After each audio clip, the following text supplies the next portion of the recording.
સ્વાધ્યાય 1.2 એનો બીજો દાખલો આપણે જોવાના છે. આ અગાઉ આપણે પહેલો દાખલો જોઈ લીધો છે.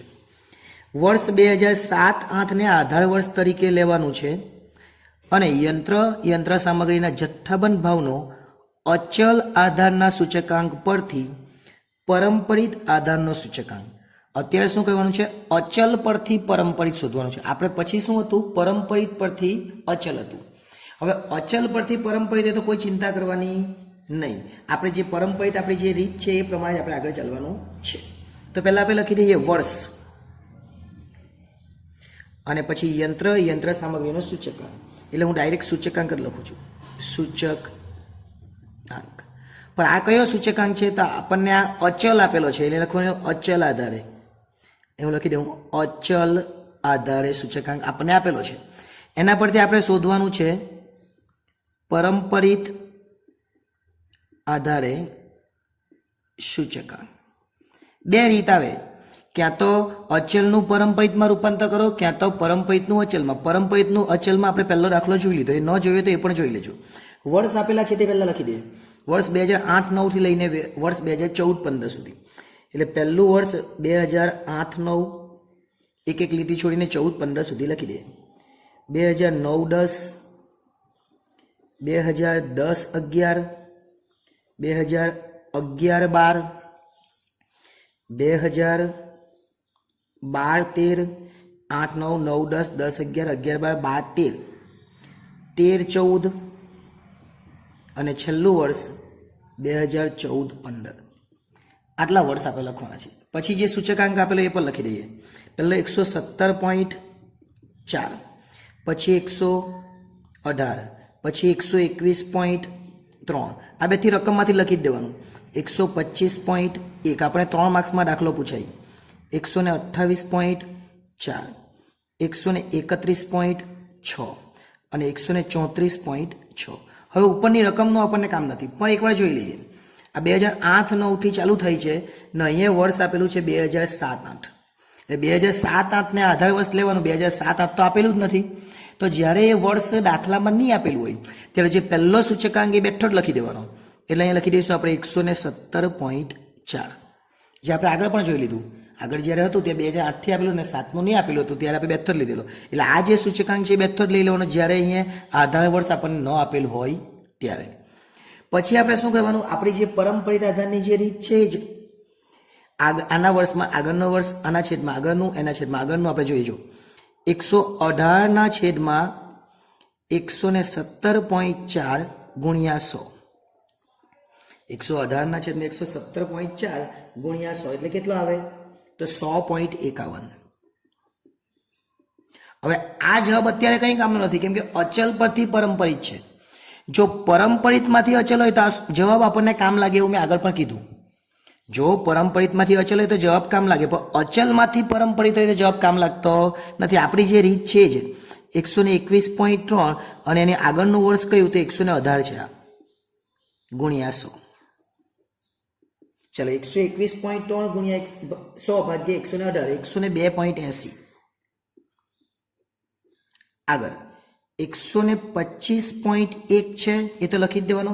એનો આગળનું વર્ષ એટલે 121.3 ગુણ્યા 100. જો કદાચ અહીંયા પરંપરિત હોય ને અહીંયા અચલ હોય તો આ 100 અહીંયા આવે, 100.51 અહીંયા ગુણાકારમાં આવે, આ 102.80 અહીંયા ગુણાકારમાં આવે, જે આપણે આગળના દાખલામાં જોયેલું હતું. ચલો ગુણાકાર ને ભાગાકાર કરી દઈએ. 125.1 ભાગ્યા 121.3 ગુણ્યા 100 એટલે 103.13. ત્યાર પછીનું આગળનું વર્ષ જોઈએ. આગળના વર્ષમાં 128.4 છે. એના છેદમાં કેટલા લેવાના? 125.1. એકદમ ઇઝી. ખાલી આના છેદમાં ઉપરનું વર્ષ લેવાનું અને ગુણ્યા 100. ચલો ગુણ્યા 100 કેટલા થાય એ પણ જોઈ લે. 128.4 ભાગ્યા 125.1 ગુણ્યા 100 102.64. 102.64. ચલો છેલ્લા 2 જ વર્ષ બાકી છે એટલે જોઈ લઈને દાખલો પૂરો થઈ જાય. 131.6 છેદમાં 128.4. પછી આપણે છે ને જોઈ લઈએ કે બંને રીતમાં શું ફરક. અચલમાંથી પરંપરિતમાં ફેરવે તો શું કરવાનું અને પરંપરિતમાંથી અચલમાં ફેરવે તો શું કરવાનું, એ પછી આપણે જોઈ લઈએ દાખલો પૂરો થઈ પછી. એટલે જે ધ્યાન આપજો. 102.49 અને છેલ્લે 134.6 અને એના છેદમાં 131.6 લખવાના ગુણ્યા 100 એટલે છેલ્લો જવાબ આવશે 102.28. અહીંયા દાખલો પૂરો થઈ જાય. તો કરવાનું શું એ જોઈ લેજો. અત્યારે આપણને આપેલું છે અચલ આધારે સૂચકાંક.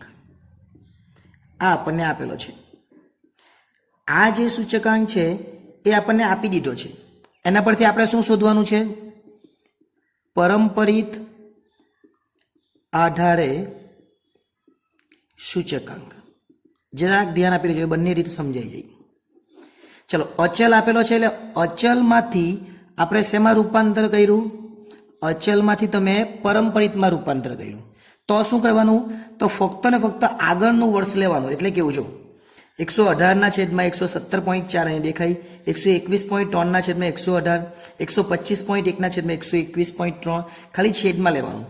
પણ જો પરંપરિતમાંથી અચલમાં ફેરવવાનું હતું, રૂપાંતર કેવું હતું? પરંપરિતમાંથી અચલમાં, તો શું કરતા આપણે? તો જો આપણે આ રીતના કરતા 118 છેદમાં તમે આ લખ્યા ને, તો આપણે આવું કરવું પડે 118 ગુણ્યા આગળના વર્ષનો જવાબ 117.4 છેદમાં 100. આવું આપણું કરવું પડે. હવે સમજો આનો જવાબ આવ્યો 110, તો શું કરવું પડે? આ 110 નહીં લેવાના, એટલે 121.3 ગુણ્યા 110 છેદમાં 118. જો જવાબ આવે તો આ તો ખાલી આપણે એક ફોર્માલિટી કરીએ છીએ, જવાબ શું આવે આપણને ખબર નથી. સમજો કે અહીં 112 આવી ગયા, તો 112 નહીં લેવાનો, 125.1 ગુણ્યા 112 છેદમાં 100.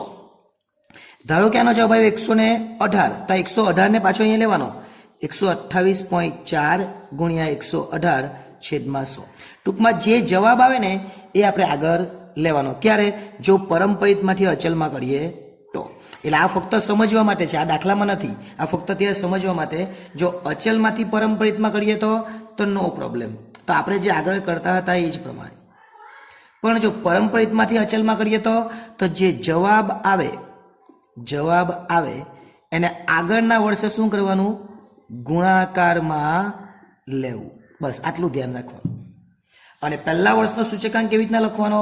તો જે અહીંયા વર્ષ 2007-8 છે એ આમાં નથી આપેલું, તો 2008-9નો જે સૂચકાંક છે એ બેઠો જ લઈ લેવાનો. અને જો આપેલું હોય તો એને 100 તરીકે લેવાનો આવશે, જે આગળના દાખલામાં શીખીશું. આભાર.